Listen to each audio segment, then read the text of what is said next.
RSSG, Salvador, Excellencies,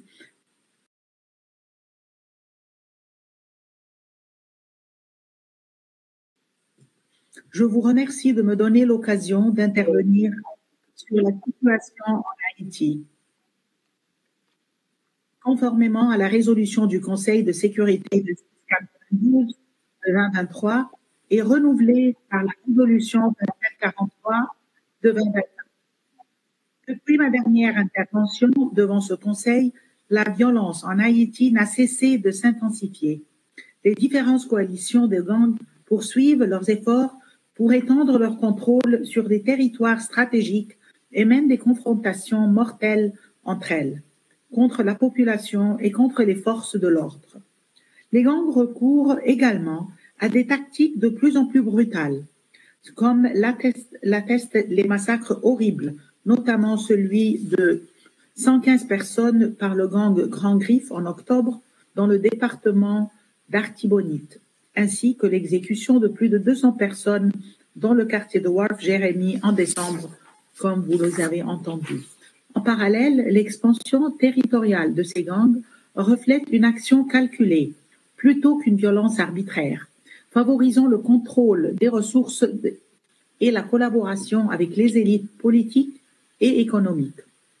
À l'heure actuelle, les gangs contrôlent environ 85% de Port-au-Prince, dont la majeure partie est maintenant divisée entre les différentes coalitions de gangs. Et leur emprise sur le pays continue d'être facilitée par le trafic illicite et la corruption, comme le démontre le 6e rapport de l'ONUDC sous le mandat du Conseil de sécurité que j'ai l'honneur de vous présenter aujourd'hui. Excellencies. Excellences, le tableau dépeint dans le rapport montre que la diminution des violences que nous avons constatées entre mai et septembre 2024 s'est inversée pendant les 3 mois qui ont suivi.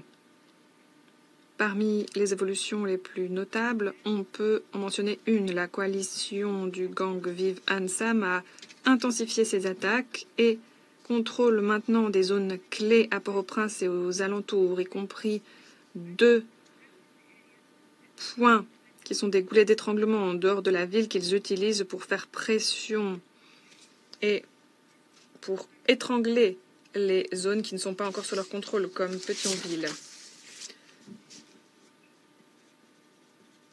Les violences et l'instabilité sont aggravées par les flux illicites d'armes, les trafics de stupéfiants et autres trafics illicites et sous-tendus par la corruption et le blanchiment d'argent. Malgré le renforcement de l'embargo sur les armes et les munitions trafiquées continuent d'arriver en Haïti et d'arriver aux mains de gangs. Les rapports suggèrent que cela inclut des munitions et des armes à feu de gros calibre. Les itinéraires de trafic d'armes à feu changent également, qu'il s'agisse des lieux de provenance ou de destination. Pendant la période à l'examen, des saisines d'armes à feu liées à Haïti aux États-Unis ont été signalées à Port Everglades et non pas à Miami. Et en Haïti, la plupart des saisines ont été signalées à Cap-Haïtien et non pas à Port-au-Prince. Cela pourrait indiquer que les trafiquants aujourd'hui explorent d'autres itinéraires en raison des efforts déployés pour les contrer. Nous avons aussi constaté que des armes à feu et des munitions sont détournées des stocks publics comme privés et atterrissent entre les mains de gangs. Il y a notamment l'exemple de l'opération Pandora récente en République dominicaine. Les autorités ont découvert et démantelé un réseau qui avait détourné au moins 900 000 munitions des stocks de la police dominicaine. Les enquêtes sont en cours et nous attendons les conclusions pour comprendre l'ampleur et la quantité de munitions qui auraient pu faire l'objet de trafic vers Haïti. J'applaudis les autorités de la République dominicaine pour tous leurs efforts. Leur action montre que les flux illicites d'armes vers la région peuvent être décelés et contrés.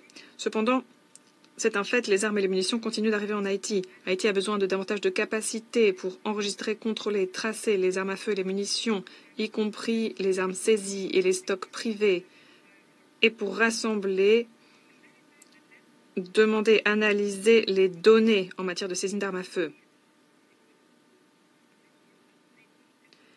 Les contrôles aux frontières maritimes comme terrestres entre Haïti et la République dominicaine doivent être renforcées à l'aide de plus de matériel, de ressources humaines et de meilleurs échanges d'informations. En outre, on a besoin aussi de contrôles plus robustes pour les navires qui quittent la Floride pour Haïti, mais aussi au niveau des Bahamas, de Turques et Caïques, où les trafiquants sont maintenant actifs.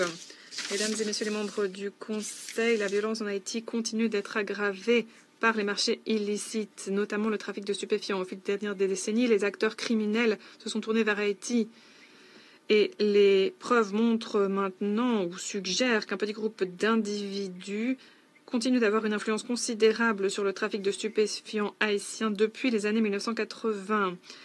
Si on étudie les documents et les documents comptables notamment, on voit que ce groupe inclut d'anciens membres du personnel militaire haïtien, des responsables du maintien de l'ordre, des membres du Parlement, des membres de la communauté du monde des affaires, et qui sont actifs en Haïti et aux États-Unis, ainsi que dans d'autres pays de la région.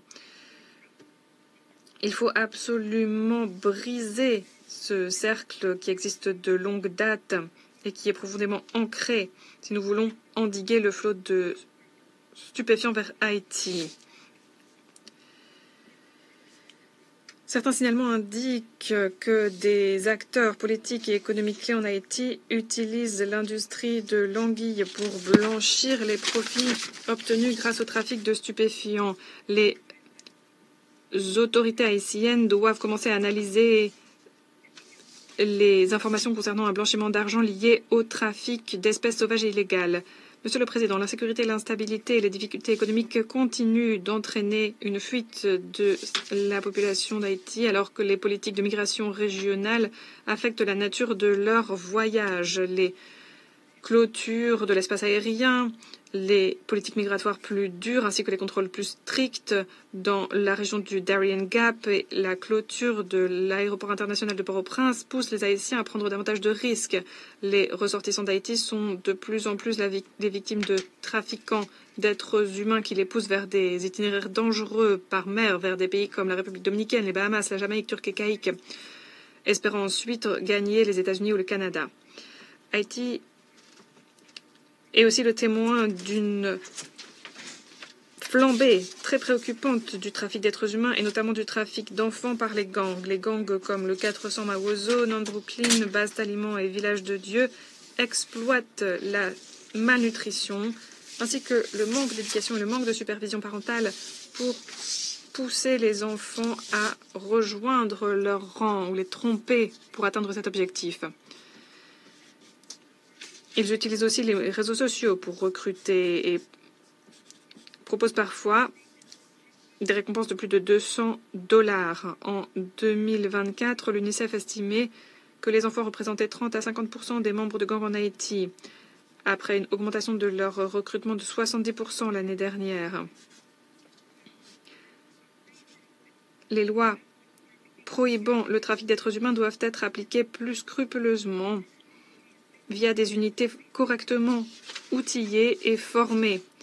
Et des mesures doivent être mises en place pour ensuite réintégrer les enfants et les jeunes qui quittent ces groupes.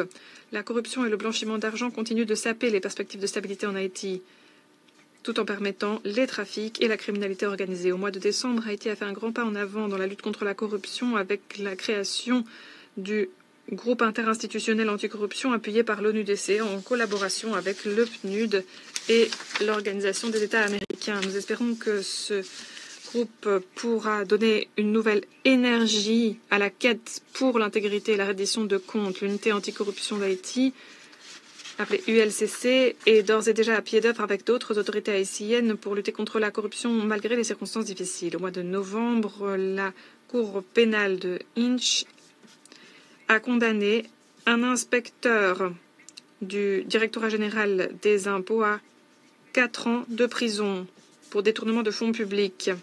Après une enquête de l'ULCC, la Cour a ordonné également la restitution des fonds détournés. Il s'agit de la deuxième peine prononcée pour corruption en 20 ans. Et c'est une lueur d'espoir très importante. Nous devons faire fond sur cette réussite en contribuant à améliorer les capacités du secteur judiciaire haïtien pour lui permettre d'agir lorsqu'il y a des signalements de la part d'organes de contrôle comme l'ULCC. Avant de conclure, mesdames et messieurs, je voudrais répéter les recommandations qui figurent dans notre dernier rapport et les rapports qui l'ont précédé. Je souligne notamment l'importance d'améliorer les capacités opérationnelles haïtiennes contre les trafics, d'améliorer la coopération régionale et le partage d'informations et de renforcer les institutions haïtiennes. J'aimerais également réaffirmer la détermination de l'ONUDC à œuvrer avec les autorités haïtiennes et les partenaires d'Haïti pour nous attaquer aux structures qui sous-tendent la criminalité organisée et la corruption qui déstabilisent le pays. Et j'aimerais insister de nouveau sur le partenariat robuste entre l'ONUDC et le BINU, sans oublier de mentionner notre collaboration robuste en matière d'aspects logistiques et opérationnels. Ensemble, nous devons être solidaires d'Haïti pour faire face à la violence, à la corruption et au chaos et faire naître un avenir